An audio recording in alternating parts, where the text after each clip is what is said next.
Hello, sports historians, and welcome to another special episode of Sports Stories with Denny Lennon. Last episode, Karch Uninterrupted, was so popular that we're deciding to launch Norm Uninterrupted, as in Norm Bass, the first black American post-World War II to play professional baseball and professional football. He did that in the early 60s, and then in the year 2000, he won a bronze medal in table tennis at the Sydney Olympic Games as a Paralympic athlete. It's a fascinating story, and he is a fascinating storyteller. You'll enjoy this 90 minutes straight. Norm Uninterrupted.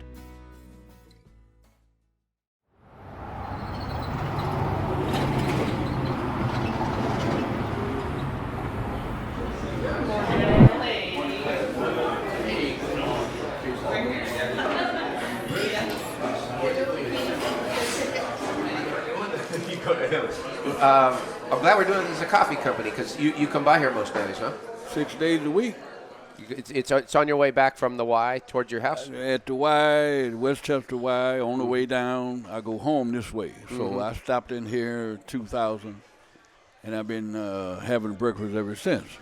I think the Y, now I know the Y is where we met, but I think we just kind of had polite conversation, and then the Y had a note up on the wall that said that you played, pro football and baseball and so forth. And I asked you, and you said, you looked me up.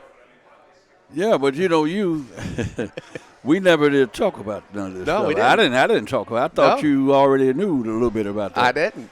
Okay. And you were surprised to hear that. I right? sure was. And enthused because, I grew up such a sports fan and grew up in this city.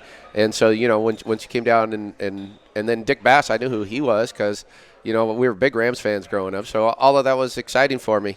So, Norm, I wanted to, kind of start from the beginning, I suppose.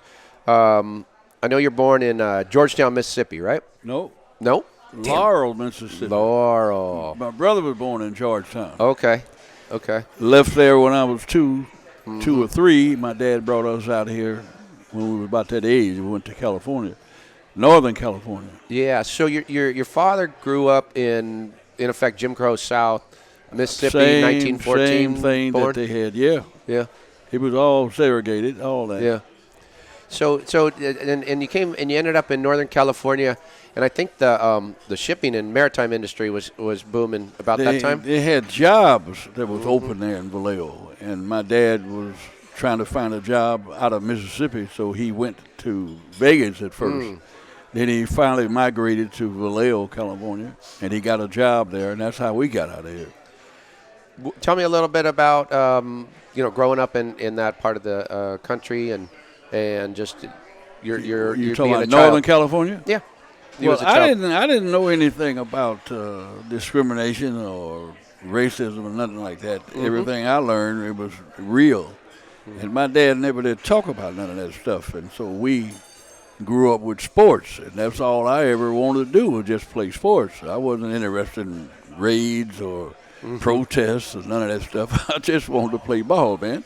Well, you were now 10 years old, and you had you almost died, Norm. Yeah, I know. Tell me about the meningitis, right? One morning, man, I woke up and my eyes were closed, and I could take my finger and pull the lids up, and I could see, but I couldn't hardly get it up. So I told my dad when he was going to work that I was blind, I couldn't see. So my dad always knew I played little games and everything. So he said, "Why don't you stop playing?" I said, "Dad, I can't see." So he didn't go to work. He put me in the car, took me to the hospital, and it was a small hospital. They did not quite know what was wrong with me, but this one doctor, Dr. Palm, a lady, she said, "We got to take you to a bigger hospital. I hope this is not what I think it is." Wow. So they took me down there, and they said I had meningitis. And I didn't know what that was. And Fort Ord and all the Navy bases and Army bases had that. And 98% of the people died with this stuff. Yeah. But at 10 years old, you don't know nothing about death and stuff like that. So when I'm talking to my dad, he took me down there and they put me in the hospital. And while I'm talking to him, all of a sudden I don't hear nothing. All my hearing left, 100%. I can't hear nothing. He's at the window. I thought he was playing games too. He's talking with his mouth like that, and I couldn't hear. A couple of days passed, and I was paralyzed. Then a couple more days come along, and I couldn't talk.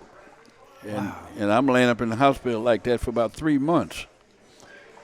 And they came in the room, and a bunch of priests and all this coming in. They reading the 23rd Psalms in my room. Wow. And they told my dad I was going to die. I wasn't going to make it. And I'm still don't know what's going on or nothing. So I'm laying up in the bed, and they kept working with me. Finally, it left me with loss of hearing in one ear and a little bit in the other ear. And I had to learn how to walk all over again. Unbelievable. And the eyesight came back, but the hearing did not. And so, but I was so wrapped up in baseball and football and sports that didn't even make a dent in my life to make me not want to play. Norm, I'm gonna give credit to your son. Yeah. Norman Bass III for writing this great book, and I want to read from it for a second. It said, and when I refer to Junior, that's you, right? No sooner was Junior admitted, his health started deteriorating at a rapid pace. His prognosis grew grimmer, and it was becoming increasingly clear he was not going to survive. As he inched closer and closer to death, a clergyman was summoned to his bedside. That's so true. Scary as a parent too. Just being a parent, I couldn't imagine. Your folks must have really been beside themselves. Well, the rest of my family was quarantined. Wow. They wouldn't let them. They didn't know how I got this, or was it infective, or could other people get it? They didn't know. Wow. They still don't know. I was the only one in this town that got this. Wild. Yeah, that's why they came down here to check me out from all the Army bases. And they was trying to find out how did I get that. My dad wasn't in the service or nothing like that. Literally 1 in a million here, Norm. Yeah. Yep. So, Norm, now you're growing up in this area and you're playing sports. And from what I understand, your father, I think he said something to the effect of you don't play nothing. Like it's about playing. I mean, it's about going for it and really playing to the highest level you can. Well, my dad always told me you got to be the best you can. Mm-hmm. And you have to be twice as good as the other guy. Because that's when I first started understanding something about discrimination. Mm-hmm. He said they're not going to let you play if you're just average. You have to be better than the other guy by a long ways, or it's obvious. Mm-hmm. So me and my brother, we trained hard, real hard. We worked out. We ran 3 or 4 miles every morning going to high school. We get up and run around this mountain. We run. The rest of the guys be asleep. But when the game start, we could outlast them. We had more stamina. We were just better than they was. They wasn't in no shape. We was. So that was my whole thing right there, was to be ready to play. Now you went to, what was the middle school called that you went to? Was it like Vallejo's Middle School or something? It was Highland School. It was a school that was not in my neighborhood. I was taken out of my neighborhood because I couldn't hear. I see. At this particular school, they had a special class for lip reading. I see. Okay. And I had to go all the way across town, out of my neighborhood, and I went over there for 4 years. And they had a one class that I had to take so I could, in case I lose all my hearing, I could read lips. I see. So they sent me there. You now and you've retained that skill throughout your life. Yeah, I can still read them, but I don't tell people that when I do, they talk like this. That's what they do, and they get silly. A lot of times I'll be speaking at a banquet, and I tell them, I said, now be careful what you're saying. I can read lips up there. And they be talking about me, cussing me out there. Note to self. And sometimes I repeat what they say, and they get embarrassed. Because I can read lips, I was going to say, yeah, I was going to say, I noticed that you didn't listen to me, nor did you listen to the reading of my lips. Yeah, I can do it. But you were processing. I saw you. So now tell me about being at Vallejo High School and being an Apache.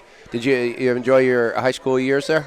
That was the most fun in the world. Mm-hmm. I would have played even in the pros free. You didn't have to pay me. I would have just give me the lunch money and tell me where they're playing. That's how much I love sports.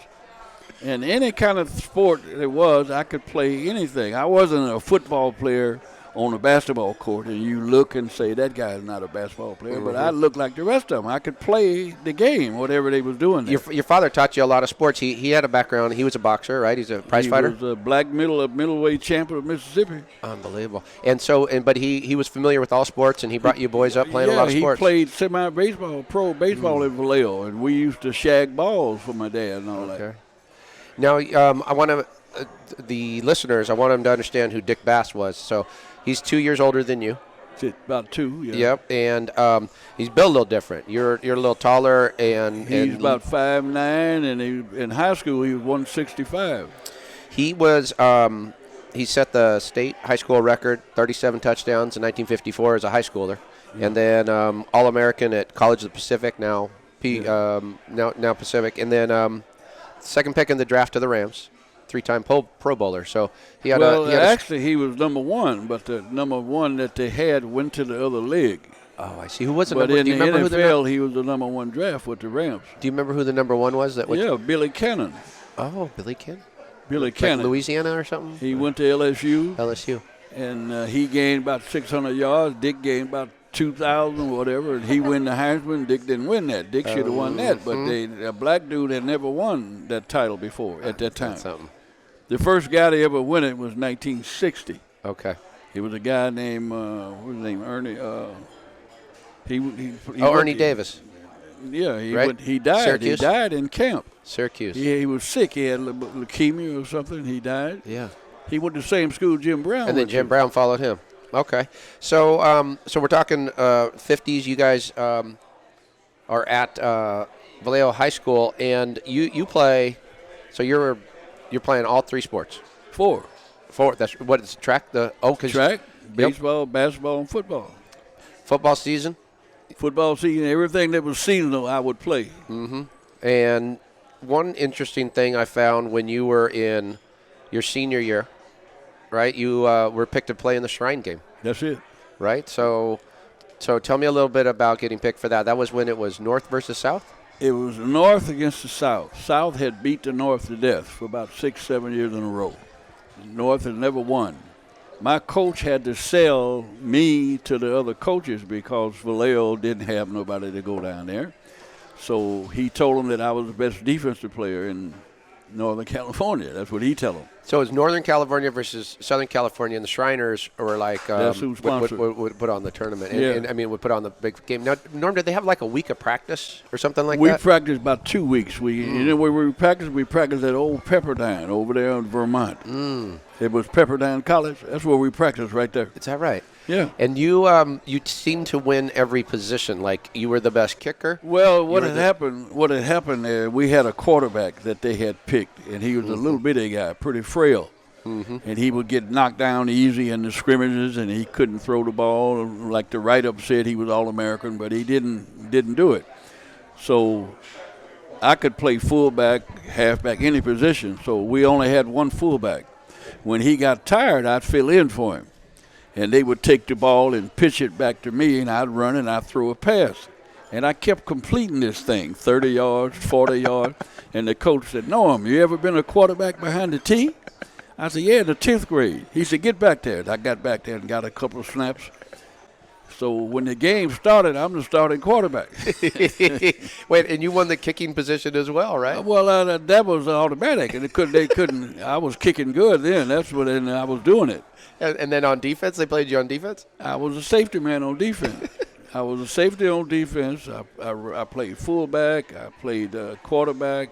I intercepted a pass in that game. I kicked 3 extra points, kicked off, did all that. Okay, go over that again. I want to hear your stats again. Okay. I kicked off 3 times. We scored 3 times, 21 points. Okay. I intercepted a pass in that game. Okay. I played fullback in that game. I threw a touchdown pass, 70-some yards. Yep. And when it got down to the trophy, my name wasn't mentioned. Now, here's where discrimination I don't mean to laugh, but it's so terrible. Well, here's where it really kicked in, where I really understood what that was all about. Okay. And, man, I had headlines in the paper the next day, right on the top. Norm saved the South. He saved the Bass's name. He did this. And at the bottom it said, and so-and-so was picked for the MVP. I said, are you kidding me? Do you know who the MVP was? Yeah, it was a guy named Ted Kano. That's right, he was. I'll never forget all this. San Francisco Poly, something like that. Yep. Oh, Ted man. Kano. And I remember the guy I threw the pass to. It was the guy that went to El Cerrito, Willie Woods. Oh, Willie Woods. He played UCLA. Well, it's a different guy. It's a different guy. But, I almost went to UCLA. You played this game at the Coliseum, though, right? At the Coliseum. Where your brother eventually would become a star. Dick played the year before I did. Okay. Now, you went to you almost went to UCLA? Yeah. But they wanted me to play football, and at this point in my life, I thought I was a better basketball player. And COP offered me a basketball scholarship. So I went to COP on a basketball scholarship. Here's something, Norm, that was said about you while you were still in high school. It said, Norm Bass, and I think this comes from a writer or something. His name's Don Gleason. Norm is a superior athlete in his own right. He's a graceful 6'1", 180-pounder. The lethal young man possesses multiple skills to make good in just about any athletic endeavor. Some envision him as a major league pitcher. Scouts literally drool when they see the big fella effortlessly steam his swift delivery. Scouts demand size, a good fastball, and poise in their mound prospects. Norm fulfills those requirements. There's no reason in the world Norm shouldn't be a top-flight hurler in the majors. So that's them talking about you when you throw in 95 miles an hour as a high schooler. How come basketball was more prominent in your mind than baseball at this time? Well, everybody practice basketball in the backyard. It's easy. You don't need a whole bunch of guys to play basketball. Baseball, you need 5 or 6 guys at least. So when I went out there to play basketball, it was fun. And plus, I could shoot real well. I could shoot real good. Okay. And I remember we played the exhibition game against the Trotters. Against the Globetrotters? Yeah. How old were you? Oh, I was playing about 22. Is that right? And at halftime, I had 37 points. Come on. No. 37. And they came in the dressing room, Goose and all them, said, "Hey, Red," that's what they call me, Red, you're going to have to lighten up. We're supposed to win this. Yeah. They wanted you to act like you were on the Washington They wanted Generals. me to play with them. They tried to sign me. Really? But the owner of the baseball team wouldn't let me do it. That's great. Charlie O said, "No, get off the basketball court." Oh, wow. Let me ask you something, Norm. I want to get back to that because the Globetrotters are one of my seminal moments as a kid that made me love basketball. But I kind of want to follow you now. So you wanted to play hoops, so College of the Pacific offered you a basketball scholarship. Basketball scholarship. And so when you went there, did you also play football? Oh, yeah. Because it was the fall. It was seasonal. Because it was the fall. I ended up playing football anyway, even though I was on a basketball scholarship. And did you play quarterback in football as a freshman? You probably played JV, right? We had to play freshman football. We go undefeated. I'm the quarterback. Okay. We go undefeated. Yep. And so when I get to a sophomore here, where the stuff starts. Yeah. I'm undefeated. The man called me in the office and said, "Norm, we want to talk to you." I said, "Well, go ahead and tell me you're going to move me somewhere else. You don't want me to be the quarterback." They said, "No, Norm, it's not that." That's exactly what it was. Yeah. Black dude couldn't be a quarterback in them days. Couldn't be a center. Couldn't be a linebacker. Because those positions called for a lot of thinking. Yeah. And black people can't think, so they said, we don't want to put him there. Apparently thinking didn't involve a 9-0 record. Yeah, but that didn't mean nothing. That just came from nowhere. So I experienced that in my career and everything. But when I was coming along, we never saw Major League Baseball except on television. Pacific League was like a the AAA Giants kind of league. Was not out here then. Right. The Dodgers was not here. It was no Major League team. It was a AAA baseball team. It was out here. That's all we saw. So I didn't get the chance to see Willie Mays or Mickey Mantle and all them guys. I just read about them. Did you have the minor league, was it the Seals that were up your way in Vallejo area, or what minor league team was it? It was none in Vallejo, but they had a team in Sacramento. Okay. And they had one in Stockton. But it was no AAA. AAA is where Joe DiMaggio and all them guys played in that league. So it wasn't long after you played, football at UOP or what was then COP that you headed for Kansas City. Well, what had happened was that I got silly, and I had this girl pregnant. Well, you're young. You're a young man. I'm 17, 18 years old, Sure. 17. And they made me get married. Your And parents? when I say made me, they gave me a choice. In those days, you had a choice to go to jail or marry the girl. Wow. So I went to Reno, Nevada, and got married. Okay. But I was feeling terrible. I wanted to cut my wrist and all that. Guys, my brother and all them guys was teasing me. I had to get out of there. So I signed a minor league contract. You got a big 4K for it. No, in them days, like I say, black dude didn't get no money, man. But I got $4,000. That was a lot that's of not money. bad. I got something. That's good. And most black dudes get shoes, inner soles for shoes.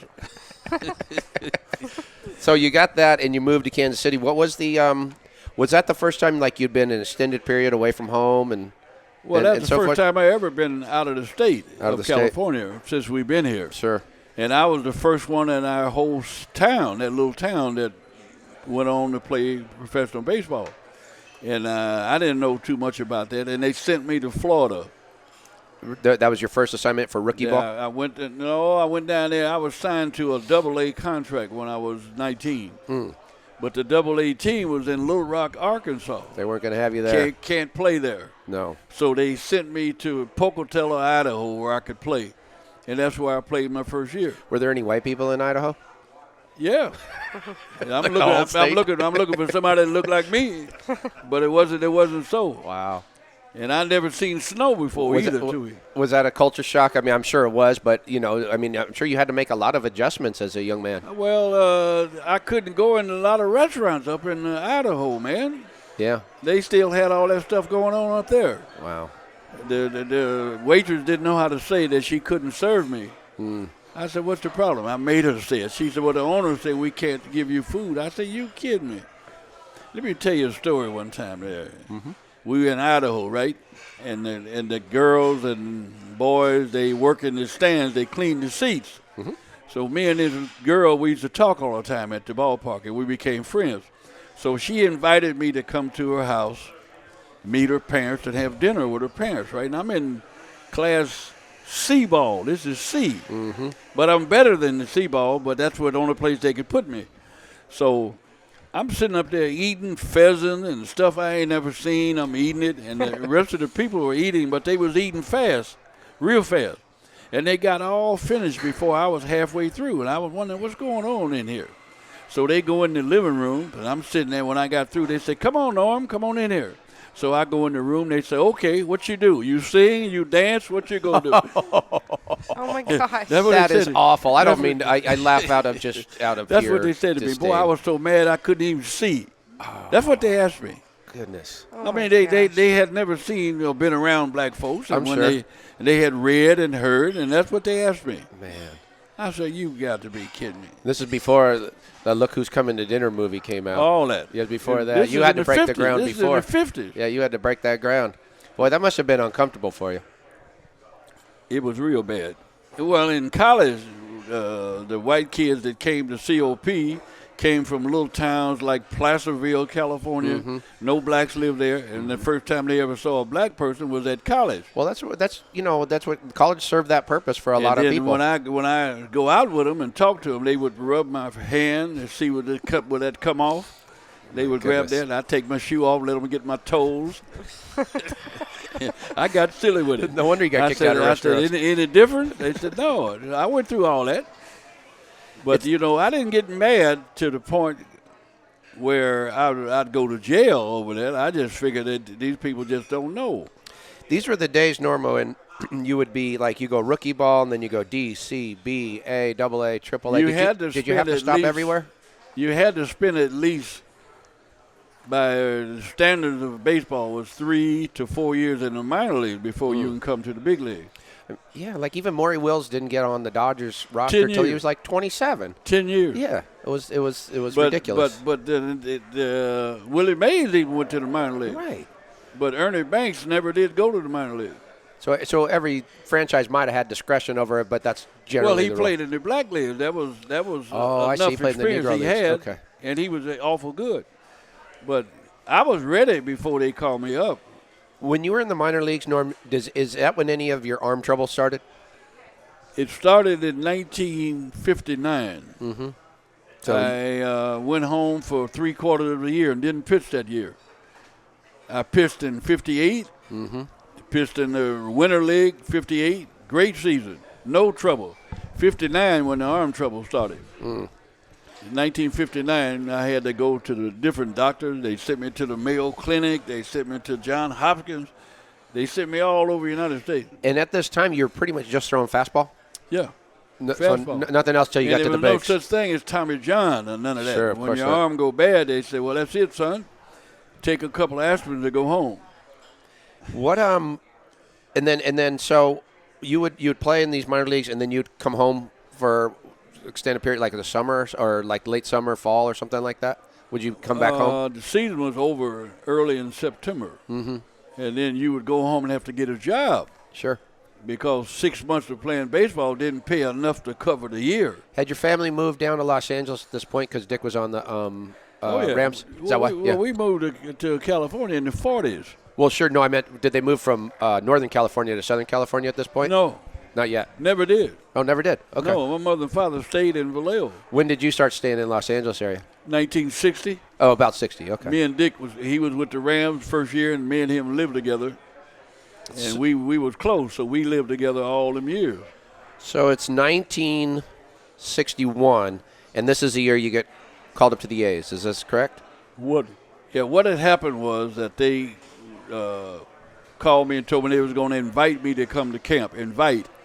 That means that you could go down there and they want to see was you good enough to play. Sure. Okay, so I'm one of them kind of dudes. I don't do nothing halfway. So I started pitching in these little semi-pro leagues and getting my stuff real sharp. In the old days, the players didn't stay in shape all year. Mm-hmm. They'd come to spring training to get in shape. Like that's what Shaq did. All of them did that. But Yeah. when I come to Kansas City, I was ready to pitch. You're ready to go. And when I was throwing batting practice, they couldn't hit the ball. And I wasn't even throwing hard yet. And they was telling me, rookie, slow down. I said, well, I'm not throwing hard yet. They couldn't hit the thing. And I was so disappointed when I got to the big leagues because I thought those guys was better than what they was. Sure. Because I had this image of Mickey Mantle was bigger than life and all these guys, and I come to find out I could outrun them. Right. I could throw harder than the rest of them. I was in better shape, all that. But I didn't know that. I had nothing to compare it with.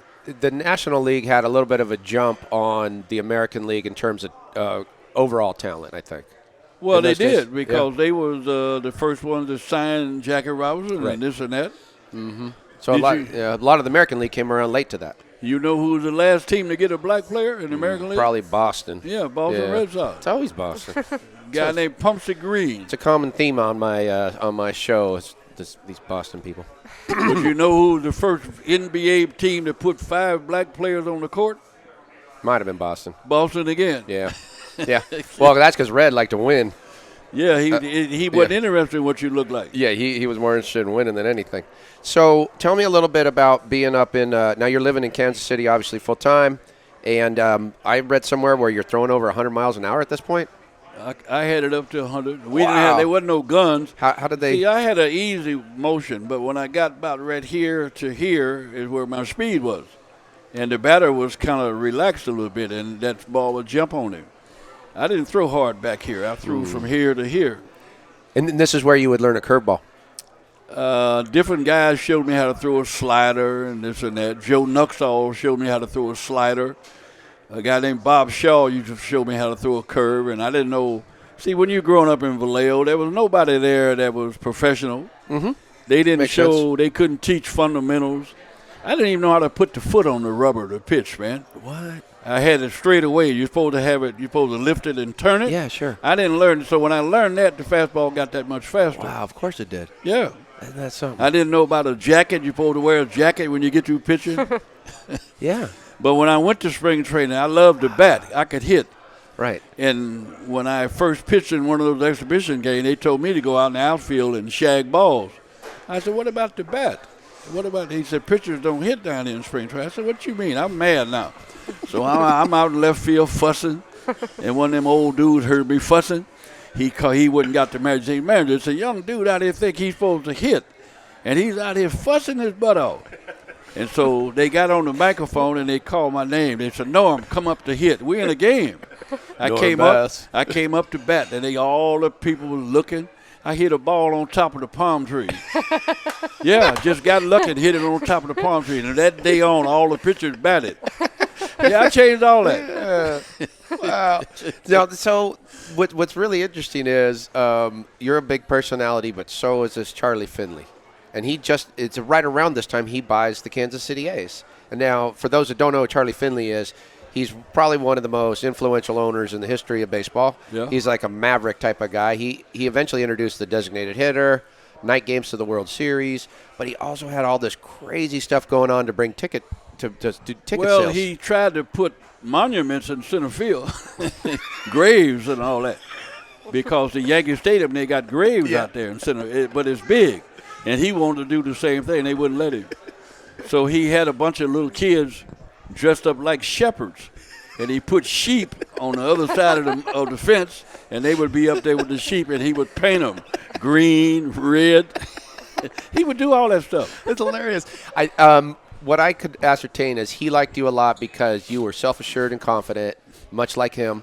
And he took a liking to you, and he really seemed to. But I also got along with his kids. I was only 22, and they was right around about my age. I used to play catch with his oldest boy, and he couldn't play, but I used to play catch with him, and we were real good friends. So he liked all that.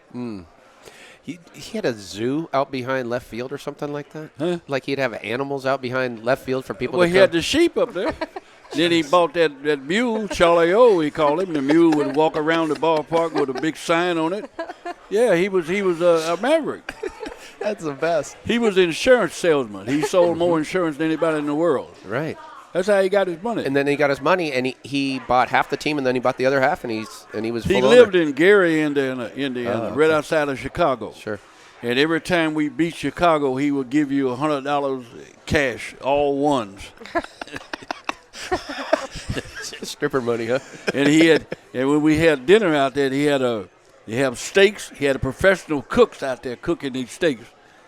Oh, he was something else. How come he does get a bad rap with some of his employees, but not necessarily as players? Well, if you don't produce now he take money back from you, and which I thought that was right.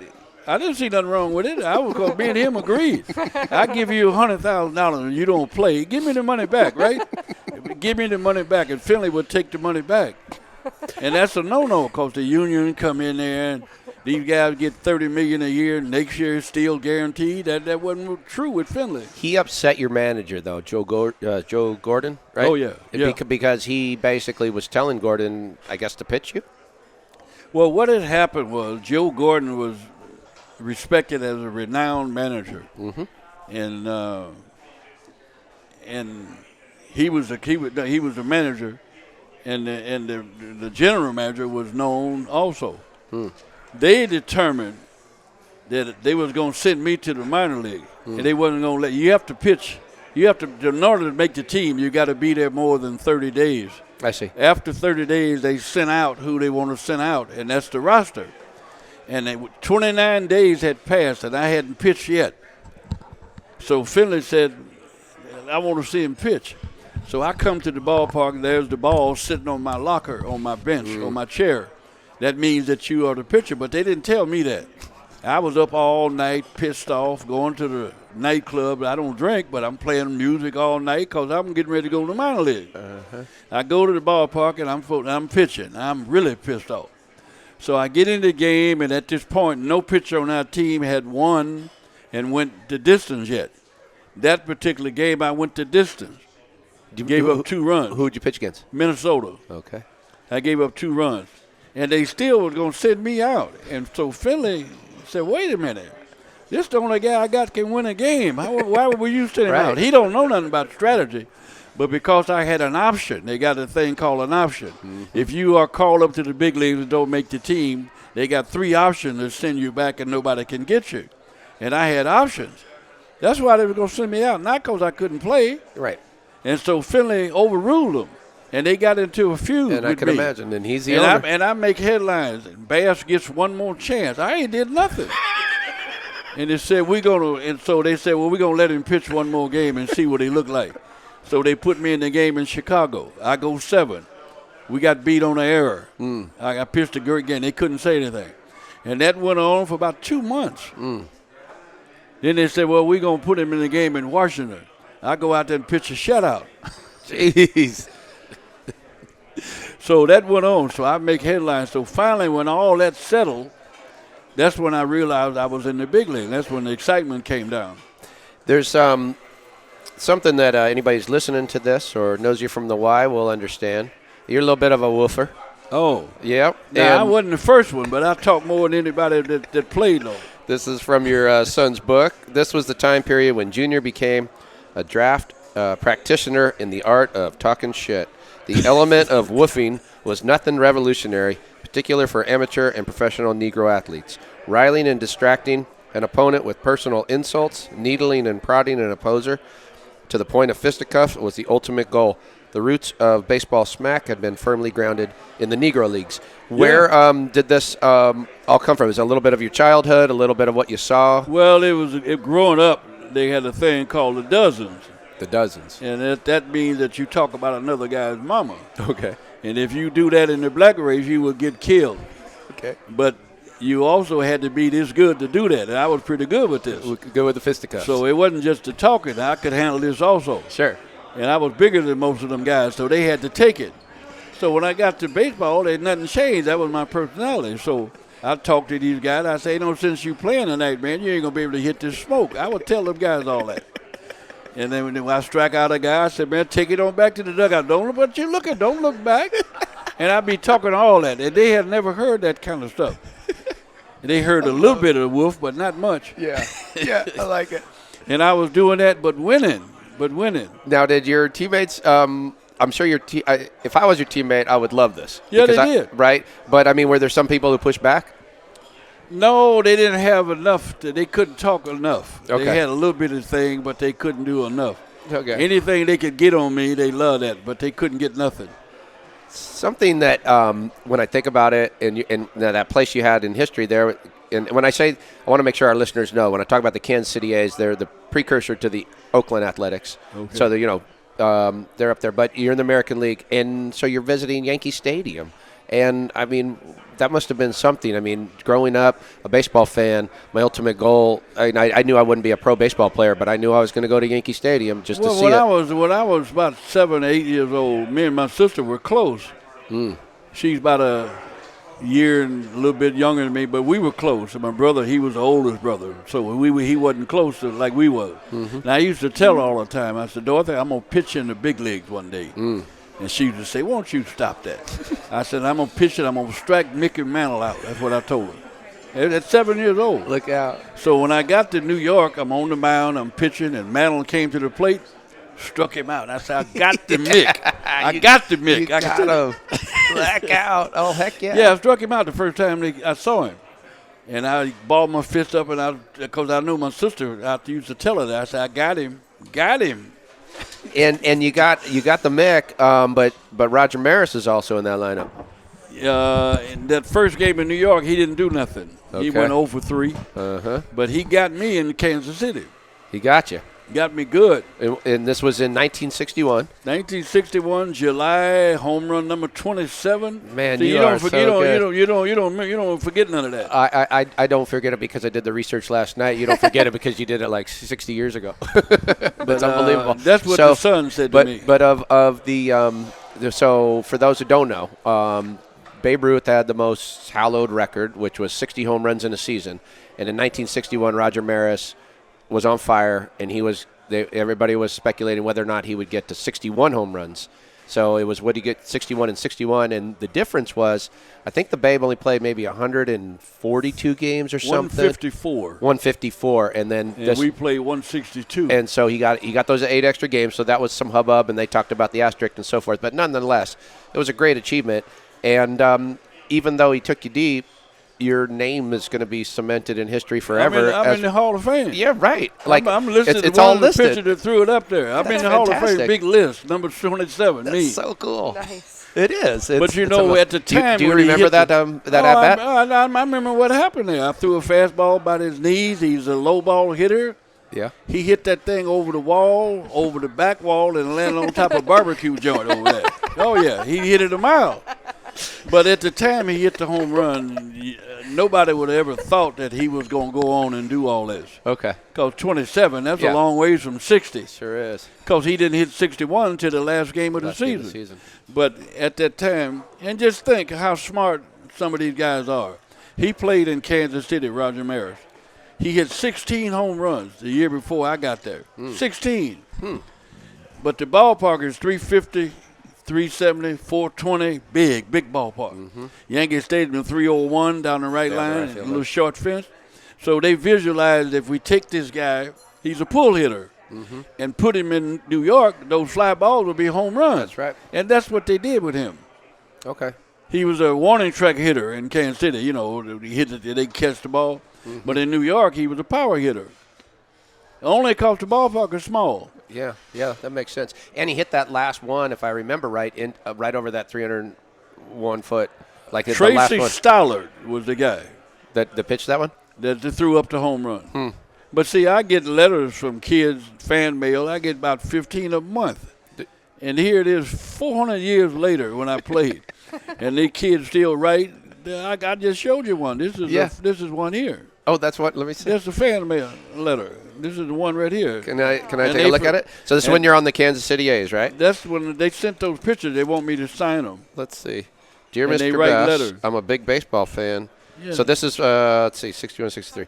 So this is a current, so they sent this. They sent that to this week. And it's from Kingwood, Texas. It says, I'm a big baseball fan, a real big A's fan. I follow the team closely and know a lot of the history of the franchise in teams and players in Philadelphia, Kansas City, and in Oakland. So for those that don't know, the Athletics started in Philadelphia, then Kansas City, then Oakland over the years. Congratulations on your A's playing and pitching career. I know you played for Kansas City for 3 years, from 61 to 63. I was hopeful that you could autograph the enclosed baseball cards from me so I can add them to my A's collection. That's awesome. Those are the 4 pictures I showed you. I'd greatly appreciate it, and have also enclosed a stamped return envelope for you. All right. That's good, smart. Thank you very much for taking the time to sign them for me. And most sincerely, Michael. That's awesome, Norm. Sometimes I get a letter from China or Japan or somewhere in the world, but I average about 15 a month. You know, I didn't play till the 60s, man. Yeah. And I'm getting these letters here from these kids. I signed every one of them. That is something. I grew up as when I was young, and me and my buddy at the time, we played a game called Stratomatic, and it represented every baseball team in the league on these cards, and you would roll dice, and the pitcher would oppose the hitters. And so if you rolled a 6, it would go to the hitter, and so it was 1 black dice and 2 white, and it really played out statistically, but it taught you the game of baseball. And I know that's how I learned rosters from baseball teams long ago. And I could only imagine being like a baseball fan like that, and then you go, okay, I could write this guy. You know, it really brought you closer to you through to the game, and then to the person through statistics, which is at the heart of baseball. Well, they even send letters and want me to sign it this way. Norm Bass, number 27. Roger Maris. They want me to sign that. Yeah, they want me because they got a signature of every pitcher who threw up a home run that year. He only got me 1 time, but some pitchers he got 3 or 4 times. Yes, sir. He sure did. But you know, sometimes they'll send a letter and they'll say, if I send you some photos, a picture of you, would you sign them? And I'll write back and tell them, yeah, I'll sign it. So this guy sent a box. What if they send it to you and they don't give you a self-addressed envelope? Oh, they send money for me to buy the stamps. Okay. They put 20. So nice. This guy, I told the guy, okay. So he sends a box. 200 pictures was in there. Oh, my goodness. And it was 10 by 12. And I said, dang, this cat want me to sign all this, but right up under the cover, about $300-400. I didn't ask for no money, but he slipped that in there. All right, well. And they do that stuff. Yeah. But that's been going on for quite a while. Norm, and I could talk baseball all day, but you got so much more to your life. I want to make sure I get to some of this. A really interesting period of time I see is during the 60s. Your brother's playing for the Rams, you're playing for the Kansas City A's, and you got a group of friends, and you're over there in where St. Elmo meets La Brea, pretty much that area, and it becomes this kind of touch point for culture at that time. So if they're a black athlete or entertainer, you're coming to your guys' neighborhood for the great parties and the great fun, and you guys named yourself the Black Pack. Right? We had a party every day in that place. We played poker every single day at St. Elmo Drive. The women in Los Angeles said they would never be caught in there. Right. And every time you look around, there's one that said that. She's sitting right up in there because they just had to know what we was doing up in there. Right. The neighbors passed a piece of paper around, a petition to get us barred from the place. The owner come down there, and Dick gave him a couple tickets to the Ram game, and he said, go ahead and do what we want to. So we cut a hole in the wall with a saw and made it so we could run through the apartment. And that guy let us do all that kind of stuff. Every black entertainer, sports or whatever it was, has come through there. So I knew everybody that was a musician, everybody who was a player. The only white dude that come through that, man, that didn't give a damn about that was Paul Hornick. Paul Hornick. Yeah. And who on a Oh, he on dated a two, black on a, women. Oh, he did. Well, but on a 2-win football team, he wins the Heisman. Like Notre Dame won 2 games that year, and he won the Heisman. Yeah, well, that's what they was doing Yeah, in they that were day. just giving that thing away. Now, to the how white you guys. gonna play football and Jim Brown didn't win the Heisman? That's crazy. How talk. did Garrett Sayers not win the Crazy Heisman? talk. Okay, well, you just keep going further and further. Yeah. So the Black Pack's running the game. One of the things I saw some story about you getting kind of identified by LAPD and having to walk the line. I know you don't drink, but they made you walk the line. But it was right out front of Johnny's Pastrami, and you, I think you were saying that's a place in Culver City, right? No, It's a different place? The walk on the line was not me; it was my brother. Oh, it was your brother. And it was up on Adams and Crenshaw. Mm. And him and a guy named Alvin Hall was in the car. Okay. They drunk. And in them days, when they drunk, it wasn't no breathalyzer and all that. They made you walk a line to see how can you walk straight. Mm-hmm. Dick walked about 3 blocks on the line, didn't miss a stroke. Now he's drunk. The cop got mad and tore up the ticket. He didn't miss a stroke. Oh, boy. I'm going to name a few people, Norm, and say what you will. I was just it's unbelievable to think of all these people coming through at this time. So, Wilt Chamberlain? Oh, yeah. We knew Will. Hank Aaron? Hank, I knew Hank in spring training. Red Fox. Hank offered me some money. For what? For one of the women I had down in Florida. She looked that good. He offered me some money. But Red Fox, we were just like that. Red Fox? And Funniest man I ever met in my life.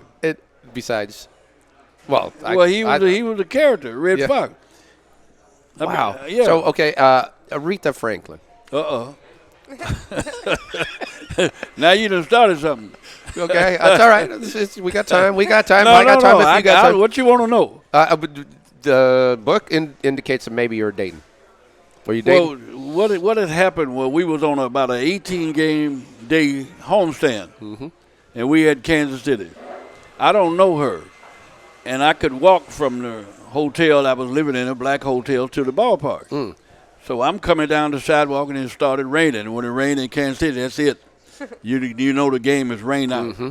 So in order for me to get out of the rain, I ducked up into this little nightclub called the Mardi Gras. Mm.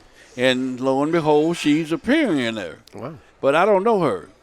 But there's another lady I did know was in there. She said, I'm having a block party this coming weekend. I want you to come, and I want you to bring Aretha with you. Mm. I said, I don't know Aretha. She said, well, let me fix that up. So she introduced me to her when she got through singing. And she didn't feel like talking or nothing. She was all sweating and everything. Mm-hmm. And so I said, well, let me do it. I said, here's my number here. You call me tomorrow. We get together. So I gave her my phone number. She don't call. Now I'm mad now. See, I'm mad. I'm bad. I'm the man. I'm mad.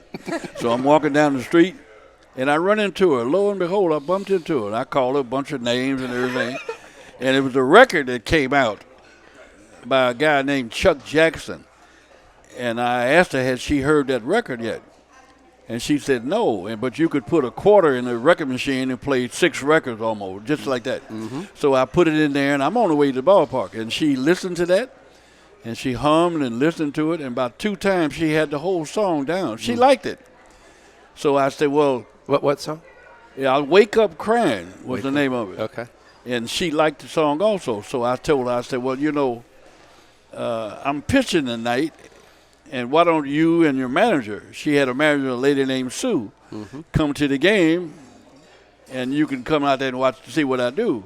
She said, well, I'm not going to be able to do it because I got to sing. I said, what time is it you have to go on? She said, 10 o'clock. I said, oh, the game started at 6. It'll almost be over or close to it. So anyway, I said, I'll leave the tickets. You do whatever you're going to do. So I go to the game. We play in Baltimore that day. I'm nasty that day. I'm pissed. And not because I'm thinking she going to be there, but I had all my stuff working. 2-2 going in the 10th, and we beat them 3-2. I come in the nightclub that night. Great big spotlight caught me at the door.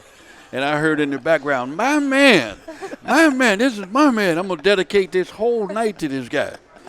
So I come in there, she sung to me and everything. Oh, wow. And then when she got through, she said, I got a surprise for you. I said, what you got? She said, I got a suite that I took out on top of the hotel. We in there.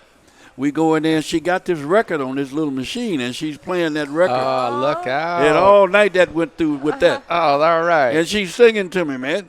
Wow. That's an unbelievable story. That's great. But when the deal was over, when she had to leave, there's where the story get really good. Oh. She got ready to leave. She wouldn't get in the limo. This is 2 in the morning.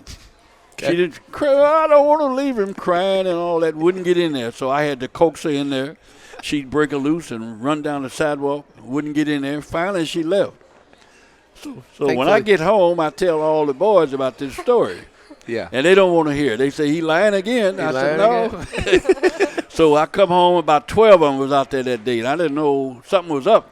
And they took me and put me in the car, and they driving down the street. They said, we're going to find you out tonight. I said, what's happening?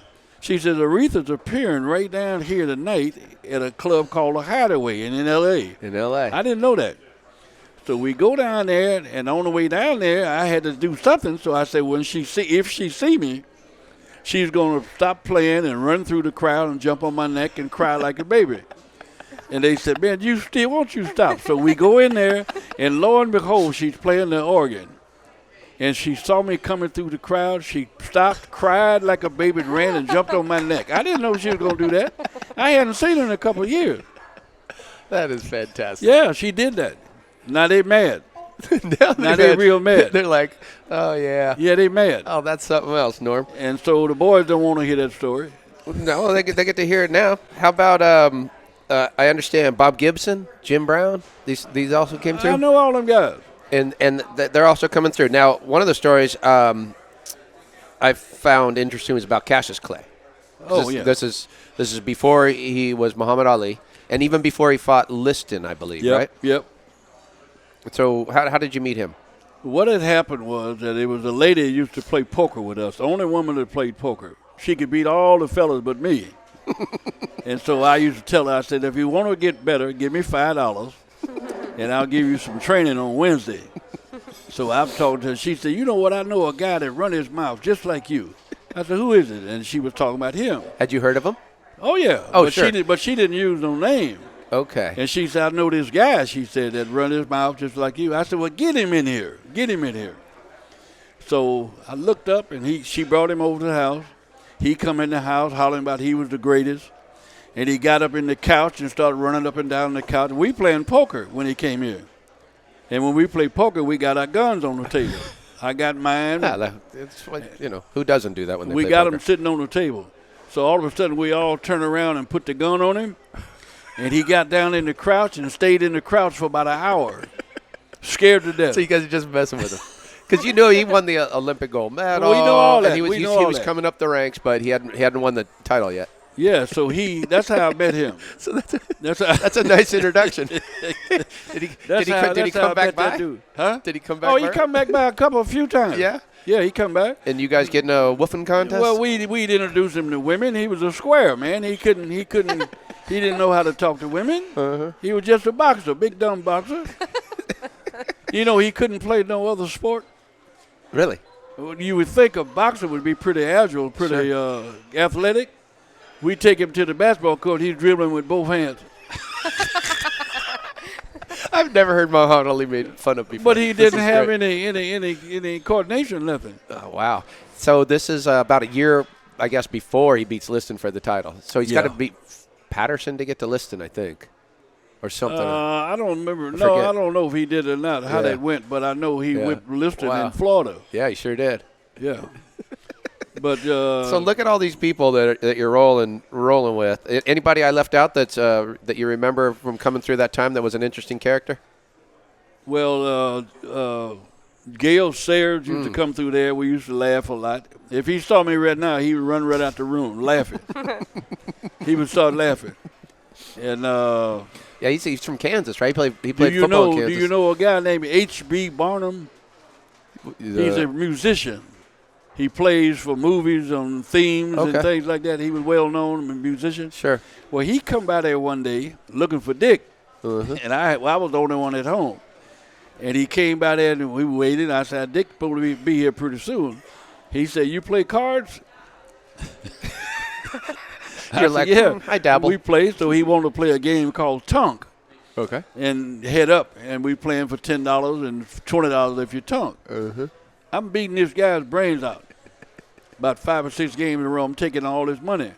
And he's trying to boop, bop, doop, doop, doing all that, trying to do a little music, scanning and all that while we playing. Sure. Next thing I know, he was singing in Spanish. That's interesting. That's how bad I was whooping him. But he wanted to pay you off in pesos. But he was getting beat so bad he didn't know what to do. And he started singing in Spanish.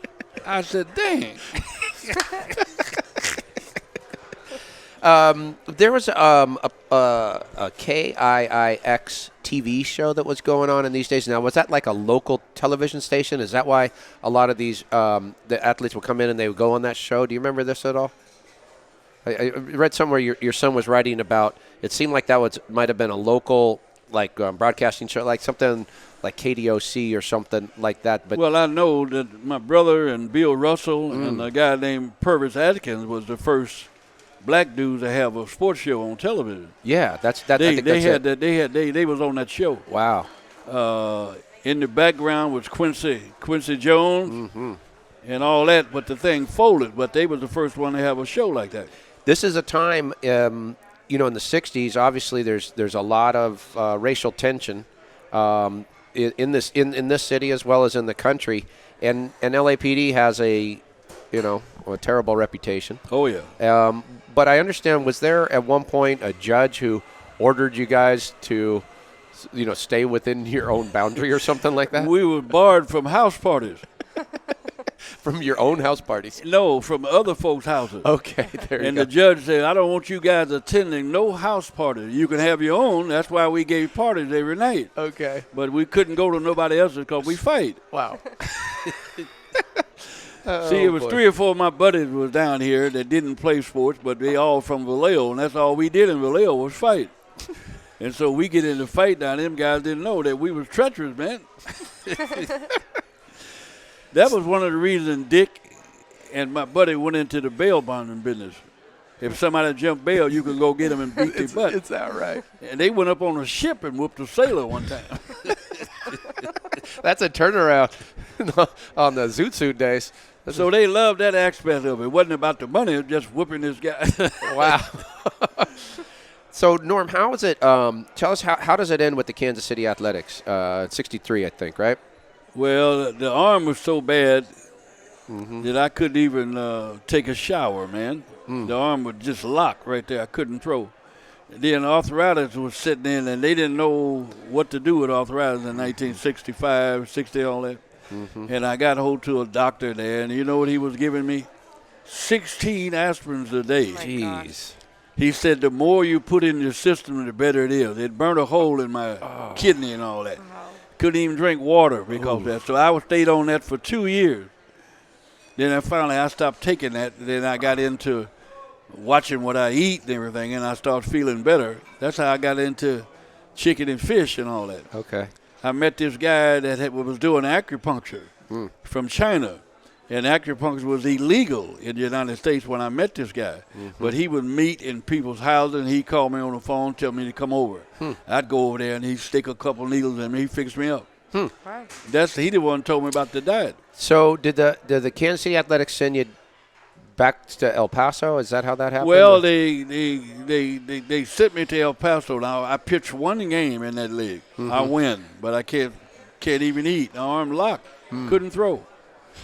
And when I couldn't throw, I said, well, maybe I can still play football. Okay. So that's how I got into football. Most people in the athletic world get run out of one sport. They don't say, oh, I know. I could go play in the NFL. Well, that's what I thought. And I told Dick, I said, Dick, I'm gonna go out here and try to see can I play football here. So Dick and Olive Manson and all them guys would take me to the field and run me through exercise. They said the biggest thing that's going to be a problem, I hadn't played football in 7 years, was your neck. Your neck might break because you haven't been hitting nobody or nothing.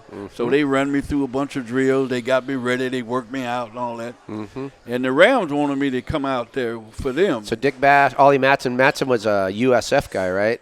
I think he was a great player. San Francisco, yeah. Yeah, he was terrific. Yeah. He was in the Hall of Fame. Yeah. Ollie Matson ran in the Olympics. Yeah, he was. Yeah, that's right. He was super fast. He was me and Dick's idol. He was our idol. He was part of that USF Dons team that went undefeated. No, that was Bill Russell. No. I mean in football. Oh, football, yeah. Yeah. Ollie Matson, Did you know they were supposed to play in the Cotton Bowl? Yeah, and then they wouldn't. And they wouldn't play because he was black? Yeah. So the whole team didn't play. Yeah. And that's why they finished 9-0, and they've held that throughout. They stand tall in the annals of time. It was Ollie Matson. He was tough. Wow. So they were running you through drills, getting you ready. And they got me ready, and I didn't really know what kind of condition I would be in the first place. I hadn't played football in a while. So Denver, one of the coaches down there used to be at COP. He heard about I was going to try to play football, and they offered me a couple of grand and some shoes. I said, well, let me go to Denver. So I went to Denver on that. When I got there, they had 90 guys in the camp, 90. 90. And they only kept 34. And you went, this is in Fort Collins, I think, or something, for training? I mean, you're mile high. We in Boulder, Colorado, where the camp was in Boulder, at the college out there. Wow. But that's got to. Not only did I hadn't played in 6 or 7 years now, I still had on high-top shoes and all that. Never seen a kicking shoe. Oh. Never heard of that. They had invented a kicking shoe. Okay. And I didn't even know whether I could kick no more or nothing. I wasn't even interested. I was trying to make the team. So the first scrimmage they had there, I made the team. The first scrimmage. First scrimmage, you make the team. Make the team. The guy that was all leg was coming around the corner, and I jacked him up and stopped him for a loss, and the man said, that's just the guy we looking for. I made the team, and out of 34 guys, I make the starting team. Wow. The first league game was against the Jets. I'm kicking off. Okay. You know how I got the job? You're kicking off in an NFL football game about less than a year after you got run out of Major League Baseball. Yeah. But what had happened was that I had a sprained ankle one day, and when you have a sprained ankle, they put you on a field. They had 2 practice fields, football fields. Okay. And I'm over here with the ball boy.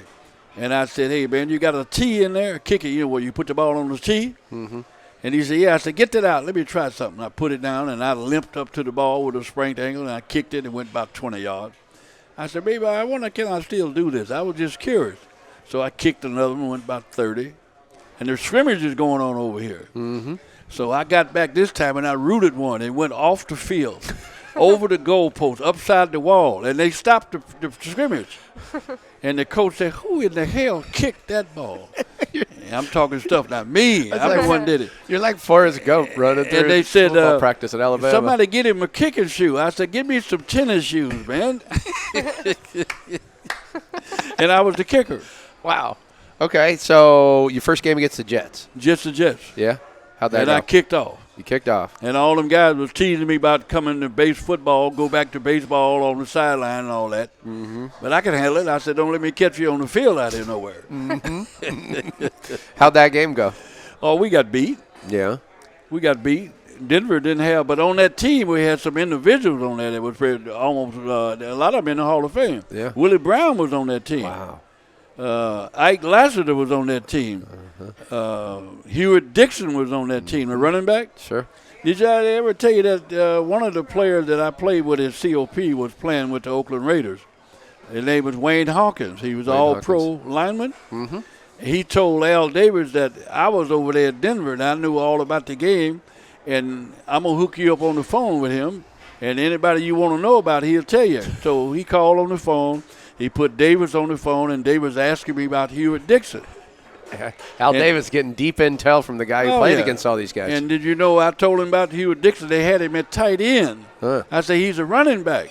He made a trade and got him just on what I told him. Wow. And they won the Super Bowl, man.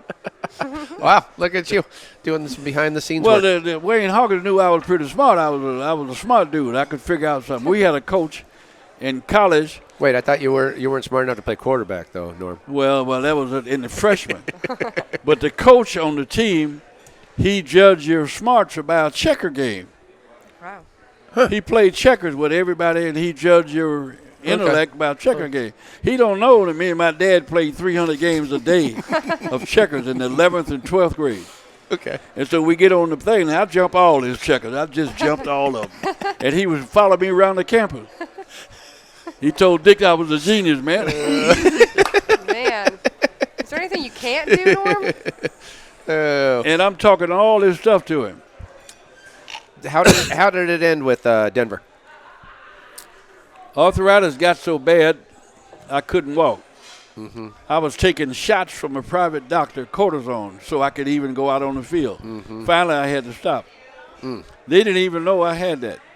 Yeah. I'm playing with what I got now. The arms are bent, fingers are bent, and I'm playing football like that. They didn't even notice it. Wow. I'm hitting them pretty good, man. And so you just said, I can't do this. Well, I knew I couldn't do it. I knew I couldn't pitch no more either before they told me that.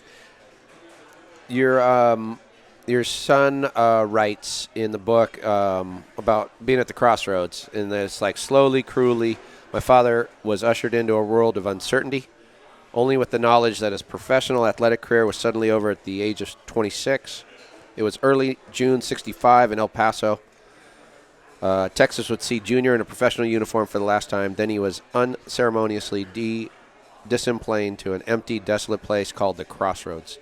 Sports world he so desperately yearned to be part of glided across a big stage without him. Your son's a good rider, by the way. I didn't know what to do at that point. All I knew was sports. Yeah. And then suddenly that was taken away. Right. 15 years I was bitter. Not at the game, but because I couldn't play no more. I was all pissed off. And one day I was taking some kids to the park, and I looked in the window, and there's a guy was playing ping pong, table tennis. And he was playing, this guy was about 40, and he was beating a little boy about 12, just beating him up. And I didn't like that. I went around in there, and I said, man, let me play the winner. And I took the house paddle, and I beat this guy. And he said, hey, man, you're pretty good. He said, we play down here on Saturdays and at this club, and they said, you need to come down there with us. So that's how I started. So that's how you started. Now, that was before that you were finally diagnosed appropriately with rheumatoid arthritis. Is that correct? Yep.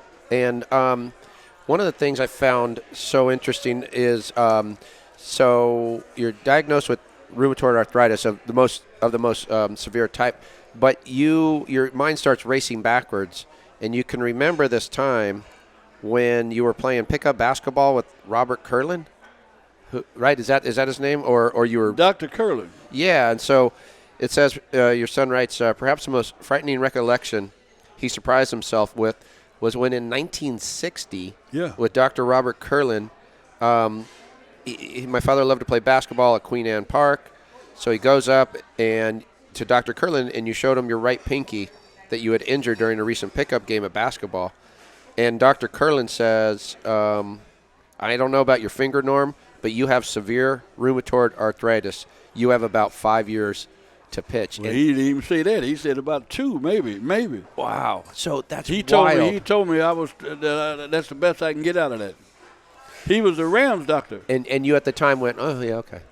Like you just kind of, you kept moving. Like you didn't. Well, I believed him because I knew in my heart that I was deteriorating. I knew that I wasn't going to be able to play that long. Right. And that was taken away. Right. All that was taken away. So now I'm going through this funk here, and I didn't even know what I made on the job I was working. I didn't even look at the check. You went to worked for McDonnell Douglas in Culver City? Culver City. It was a friend of mine who worked in personnel, and he asked me what was I going to do. I said, I don't know. He said, why don't you come out here and let's sit down and maybe there's something out here you might want to do. So I went out there, and he showed me the machine room where they had computers and great big old magnetic tapes. And the guys walking around with pipes in their mouth, sweaters on, slacks. I said, that's me right there. So that's how I got in the machine room. Okay, so that's July of '65, and that's when you joined McDonnell Douglas. I joined as a computer operator. A computer operator in '65. And that was the guy who ran the printers and all that kind of stuff. Okay. As these years started to pile up, I would imagine you really missed competing. Well, what had happened was that that's when I found table tennis. Mm-hmm. I found table tennis after about 15 years. Mm-hmm. And the first thing I said, I wonder, can I play that? Okay. So I go in there, and they got these different kind of paddles. They got all kind of rubber. They got all kind of rules. I don't even know the rules. This is at Rogers Park? Rogers Park. Yeah. So I tried to play with a conventional paddle, but it was too heavy for my strength that I had at the time. I had to take a Motrin to play every time I played. And did you have to grip the paddle in a different way because of your well, I had to hold it RA? in such a way, and I couldn't hit a conventional stroke. I had to push the ball. I see. And I had to play defense. But the paddle was too heavy.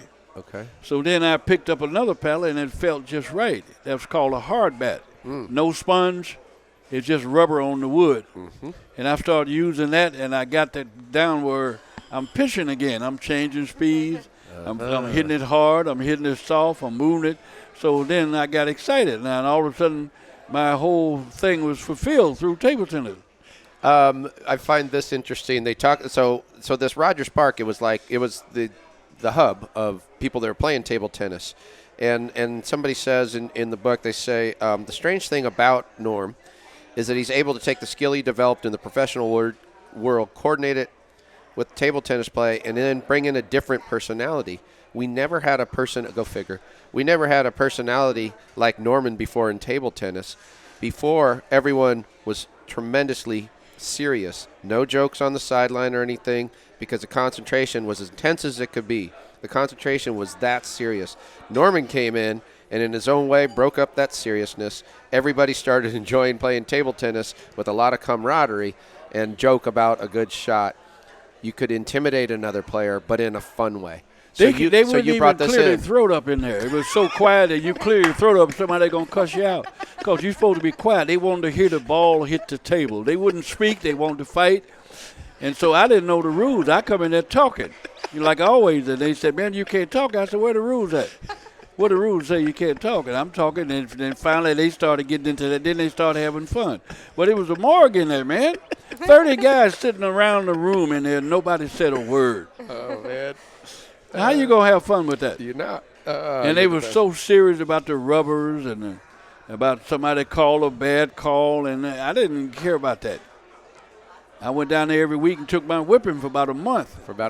Then when I saw what they was doing, I said, now I got to get the ball down lower over the net, and I got to push it around, and I got to stay out of the guy's strength unless I want him to hit it. And I started thinking like a pitcher. Okay. And then I started beating them guys on just knowledge. So like a pitcher, location, right. Change of speed. And a pitcher, I don't care how old he is, he can remember what a guy hit when he was 8. Mm-hmm. If you can't remember that, then you're not a good pitcher. So you're remembering each of these players, their tendencies. Well, this guy was hitting topspin. Mm-hmm. And topspin is a dangerous shot, and they were just coming into table tennis then. Mm-hmm. This one guy could hit it this way with topspin, and he could hit it this way. Mm-hmm. But when he hit the topspin, his arm is way over here. And I say, if I push that thing over here, he can't get his arm back. Mm-hmm. So I started making him hit like this because he he couldn't get his arm back. So I started moving the ball around, and I started hitting the corner of the tables a lot. And they called me Mr. Chips. And that's how I got the name. Because I would chip the edge and chip it. They didn't like that. Was that Sidney Poitier played him? And I did it consistently. Okay. And so I changed all of that. So Norm, obviously, what was the process of going from like playing at Rogers Park? Did they have tournaments that you could then like? Well, they're in-house tournaments, but what happened? They got tournaments all over Southern California. Mar Vista was one of them. Sure. That was the first tournament I played in. They took me up there to play in a tournament. I never played. And when you play in a tournament, I didn't even have a rank. They got rankings, and they have to watch you play, and they give you a ranking when you start. So I played in the tournament. I went through that group so fast, I'm sitting down waiting on the other bracket for the guy to get to the end, and I waited about an hour. I had beat them guys to death. They couldn't deal with that little stuff, that little soft stuff and all that. And I beat them, and I won the tournament just on the first one. Then when I went down to Laguna, I played in the tournament, and they matched me up with a Russian junior champ. Oh, wow. I take him to the wire. Okay. And then they gave me a rating when that was over. They gave me a rating. If you are rated over 2,000, that's elite tennis, table tennis. Okay. My first rating was 2015. Wow. Most people get 1,500, 1,600. So that identifies you, so that whoever is running our United States table tennis program, all of a sudden you're identified, and then subsequently, on some level, you're classified as a Category 7 as it relates to the Paralympic Games. Is that right? Category 7 has to do with Paralympics. Mm-hmm. Category 7 depends on your disability. Mm-hmm. You got to have something wrong with the top part of your body as well as the bottom to be a 7. Mm-hmm. And you are rated that way. But this other rating is for able-bodied table tennis players, and you can't play nobody lower than you by the rating. Not unlike getting a handicap in golf or something along these lines, but table tennis, obviously being an Olympic sport, it's much more precise. But a person who has a disability, he has to play able-bodied players in tournaments. They don't have no special thing for you. You got to pay them. How do you make like the national team and then move towards qualifying for the Paralympic Games? You have to go out of the country at least one time. Okay. And you have to get to at least to the quarterfinals, and you got to beat somebody. And they give you a rating, and they take 12 guys to the Olympics and that kind of thing. I see. And you have to be in that group. Where'd you go? That's when I went to Australia. I was ranked number 5. Wow. Now, how did you get that? How did you get that high of a? I beat some guys that was better than me and had higher ranks. I beat the butt. Did any of these guys, like, were they upset about your style of play? Oh, they play? wouldn't shake my hand. They get mad. Like your style of play? Did that tick them off? They get mad. They walk off. I got 7 chips in a row with a guy. Hit the net, brrr, brrr, and the guy got mad and threw the ball at me. 100 miles an hour, he threw the ball, and I moved to here. And there's a judge and a referee sitting right there. They don't say nothing to the guy. Wow. I called time. I say, hey, man, you see what this guy just did? Aren't you going to tell him something? And then the judge, the referee didn't say nothing. Because, we are Americans, and Americans get the wrong end of everything when you go out of the country. Sure. So they said, he didn't say anything. I said, well, excuse me for a minute. I walked around the table. I told that dude, I said, hey, man, you hit another ball like that. You fool around and hit me with the ball. I'm better at this now. I'm going to beat your butt. Yeah. So when I beat him, he walked off the table and walked all the way around the venue. Wouldn't shake my hand. Oh, man. I followed him all the way around until he sit down over here and made him do it. I said, come on now, give it up. Made him do it. Made him do it. Oh, man. So you qualify for Sydney Olympics. That's how I qualify. So for those that don't know, the Paralympics are married very closely to the Olympic Games. I mean, they either take place before or after. They play every place the Olympics plays, but they play like 2 weeks after they finish. Mm-hmm. We have bigger crowds. We had 100,000 people at the opening ceremony. Wow. And then, in the United States, you'd be lucky to get 20 people to watch a table tennis match. Now, that's got to be exciting. I understand I think Claudia, who we both know, I know from the YMCA, you've known her for years. She hosted a going-away party at her house before you took off for Sydney. Is that right? Yep. And that must have been fun, and that must have made you proud to be wearing the official gear? And all of them was there at the thing. Rosie Greer, Ollie Matson was there. Lou Johnson, all them guys, because I know all them guys. They was there. and they gotta be tripping out on you. What, you're 61 at the time? Well, at 61, that was almost unheard of, man. You're like 60. You're going to be playing all these younger guys. 18, 19, and I'm whipping their butt, man. And you're about to take off for Sydney. Did you? I would imagine you're a confident athlete. You probably didn't get nervous much. Did this make you nervous? No. No. I wanted to know, could I beat this guy? Uh-huh. I wanted to know. It wasn't that he was too good and I was going to panic. It wasn't that. I was never afraid of the challenge. Uh-huh. I played the number one player from Germany. Couldn't no United States player beat this guy at the time. And this is in Sydney? This is in Sydney. Uh-huh. He got the camera set up over there filming the match because he just figured he could send that back to Germany and he was going to whoop me right quick. Mm-hmm. He won the first game. I win the second one. Mm. Now we got to go 3. I said, I bet you'll take those cameras now, won't you? So he took the cameras down, and I'm chopping the ball, and this guy's crying trying to hit it back. He's the number one player in the world. He's crying. He couldn't hit the chop because nobody chopped. I was the first one to bring the chop to the game. I lean back on your fastball. I can catch it, and I chop it. And the English comes back this way. And when they hit the table, you try to push it, it go down in the table. I was doing that to these guys. So the German was the number one ranked guy? Yeah. And you took him out? He wanted me to move to Germany. He wanted me to be on their club. Das sprechen die Deutsch. And then when I be walking around in China, I don't even know these people. They be walking around imitating my chop. Wow. Yeah. All right. So take me through the tournament in Sydney. You beat the German in the is it single elimination bracket players? No, I didn't beat him. I beat him a game, but we couldn't beat him. But we had to go 3. So is it pool play followed by bracket play? How did the Olympic games work? Well, the Olympic games is this way. You got to play 1 doubles, and the rest of them are singles. You got to win 3 games in order to advance. And me and my buddy had to play 2 singles and a double. Now the Germans had the best doubles team in the world.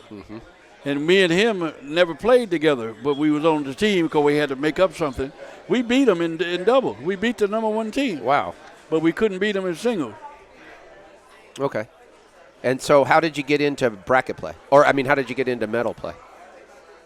That's when I got to bronze. Yeah. We had to beat this team to win that, and we beat another team. We beat Switzerland.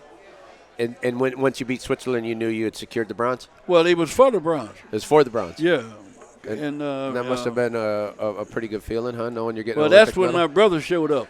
Yeah? Dick came. I had a sponsor then that sponsored all my clothes and money and everything. Yeah. And this guy bought a round-trip ticket for Dick, for Norman, and for Purvis. Wow. And I didn't know this. Who did that for you? What was his name? He went to jail shortly after, but I can't think of his name, but he had a business down there on Wilshire. But he went to jail, no kidding. It's something he did way back with Had nothing to do with your syndicate of a tennis. No, he was giving me $10,000 every quarter, every year. And I buy equipment and anything I wanted to buy. And that's okay. And I'm playing this guy for the bronze. I won the first game, and he got me 14-2. Ooh. And the game is 21. And that particular day, arthritis was kicking my butt. Oh, man. So all of a sudden, I hear this voice came from the stands, and it was my brother, man. Oh, wow. But I gave one up just like that. Oh. And I beat that guy 21-14. Yeah. Wow. Yeah. Ran off 19 on I him. ran him off on him. And the chop, he was scared to death of the chop. And Dick said, come get that ham. Don't let that sucker beat you. Wait, what did Dick say? That's what he said. Come get this ham. And I brought my game out, and I started chopping this guy, beat him to death. And this guy won the gold in his class. Wow. Yeah. Wow. What was it like being on that medal stand? It was great, man. It was great. We were standing up there, and the whole thing, when you come into the arena, it goes up like that, right? 15,000 people average every game. Your name is up on the thing. Your country is on name on there. His name, and they escort you around the table to your table. It was all first class, man. Butterflies, all that. I didn't get none of that. I couldn't hardly wait to get to these cats. Yeah. So you got your bronze medal, Yep. and now when did you meet? Like, what happens after Sydney? When did you meet President Clinton? I saw a picture of you shaking hands with him. I met him in November of 2000. He was on the way out. I met him in November. He was the first president that had the Paralympics and the Olympics come together in one banquet. Okay. He's the first one that did that. That was in Washington, D.C. What'd you say to the president? Anything? When I come in the room, man, he was standing up there. And I said, I want to know about the Oval Room. And them guys reached in their pockets to get the gun, and Clinton said, we're going to have to talk, me and you. That's what he said to me. I said, show me what the Oval. Yeah. And so we. Yeah, you're the best. I asked him, where's that room that you was doing that damage at, man? I love Norm. Okay. New favorite person in the world, Norm. How do you get elected to the United States Table Tennis Hall of Fame? And for those that are watching on YouTube, you'll notice that here at the coffee company, there's the plaque that commemorates Norm being in the Hall of Fame for the United States Table Tennis. Is sits here, and this is in effect your table that we're doing this interview at. And how did that come about, the Hall of Fame? After I had quit playing, I got a phone call from my coach, and he told me that I had just been elected on the first round, unanimous, to go into the Hall of Fame. And he wanted to know, could I come to Vegas? I said, yeah, I can come to Vegas. And that was in 1918. 2018. Yeah. And I went down there, and a lot of the people in the pool, a lot of them ladies came down there. They bought their ticket, went down there, and they had a big banquet. They had a dinner and all that. And my son was the one that introduced me down there. That's got to be a proud moment for you, right? Got to be real proud. And you get introduced, and you're in the Hall of Fame. Yeah. I would like to officially, no ballot needed, we're going to put you in the Sports Stories Hall of Fame.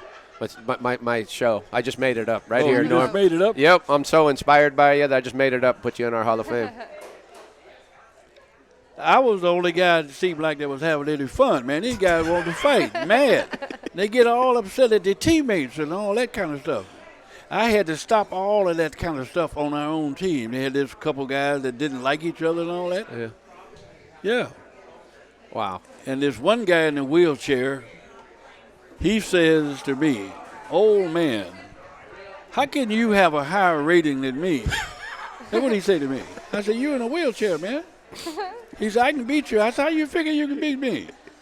So one day they went to lunch, and I didn't go, and he didn't go. I said, they got a table over here. Nobody in here now. I don't want you to get embarrassed. Let's me and you get on this table. I got the guy 15-1. I stopped the game, and I'm talking stuff, too. I said, now who got the one? Wait a minute, I'm confused. Who got it? And I'm talking. And so I beat him to death. He never said that again. Yeah. I said, how you think you're going to beat me? You can't get around, dude. You still chip away at all? Oh, yeah. I go down to the park. Sometimes I don't play. I just watch. Mm-hmm. But lately I get up there and I at least hit for about 30 minutes with them guys. Then when they run their mouth, I'll go ahead and I'll dust a couple of them. It's been my fortune to strike up a relationship with you and get an opportunity to know you. And one of the reasons I did, Norm, was because I noticed people seem to gravitate towards you. Because, for listeners that are listening right now, there's the pool area over at the YMCA, and there's one pool where I would warm up, and I'd work out next to you. And I was always impressed that you're getting your workouts. You're very consistent. But also the community you brought around you. You interacted with everybody, made everybody feel better, and that always impressed me about you. And I'm glad I know you. Well, that was like my second family at the Y. Mm-hmm. I came down there and recommended by the doctor to try the heated pool and exercise. So I went down there, and I didn't join. I just took out that temporary thing that you take out, and I wanted to try it out. I tried it out about 2 months before I went to Australia. And I noticed that my game, I was a little quicker by doing this. So when I came back, I couldn't hardly wait to join. That's how I got into that. That's great. And if you stop doing that for about even just 2 weeks, you see the difference. Yeah. That's why old people do what they do. They don't exercise consistently. You got to keep it going. Even if it's just in the water doing that, that's enough. Mm-hmm. That's enough. Yeah. But all absolutely. them years we've been seeing each other, he never knew nothing about me. I didn't. I knew you were a nice guy. But, and I know you could talk a good game. And then he looked I you didn't up. know you actually played a lot of good games. Oh, yeah. Yeah. I talk a lot of stuff. I didn't talk. I wasn't the first one to talk, but I talk more than anybody else, though. Yes, you did. So, Norm, I'm glad we know each other, and thank you for being on the show. This has been our pleasure. You're my number one guest now. You just Thanks, moved into Norm. first place. Gold medal. I appreciate it. I was glad to do it, man. Sports Stories with Denny Lennon is supported by the AAU. Find a local event and join at aausports.org. And remember, you can catch your favorite amateur sports live stream, replays, and highlights at ballertv.com. Sports Stories, along with East Bay, supports the Heroes Movement, a nonprofit that bridges the gap from mental or physical therapy to getting strong again through strength and conditioning workouts. This free service is available for any veteran of the United States Armed Forces. Visit heroesmovementusa.org for more information. Sports Stories, along with thousands of people across the country, also supports the My Stuff Bags Foundation, a nonprofit that provides traumatized children with new belongings and new hope. Learn more at mystuffbags.org. Sports Stories with Denny Lennon is a production of Sports Stories, Inc. and is available on Apple Podcasts and YouTube or wherever you listen and watch. Don't forget to subscribe, rate, and give us a review. It really helps spread the word. You can find all our social media links, archives, and other info on our website at sportsstoriespodcast.com. Special thanks to the John R. Wooden Course and Wooden's Wisdom. Original music for Sports Stories is courtesy of Lennon Music Productions. Original images by Sienna Lennon Photography. Sports Stories is produced by Christine Jimbo and Marley Rice. Sports Stories is edited by Bob McCall. Additional staff include Ray Castro, Teresa Dolan, Jake Downey, Carlos Haro, and Buck Magic Lennon.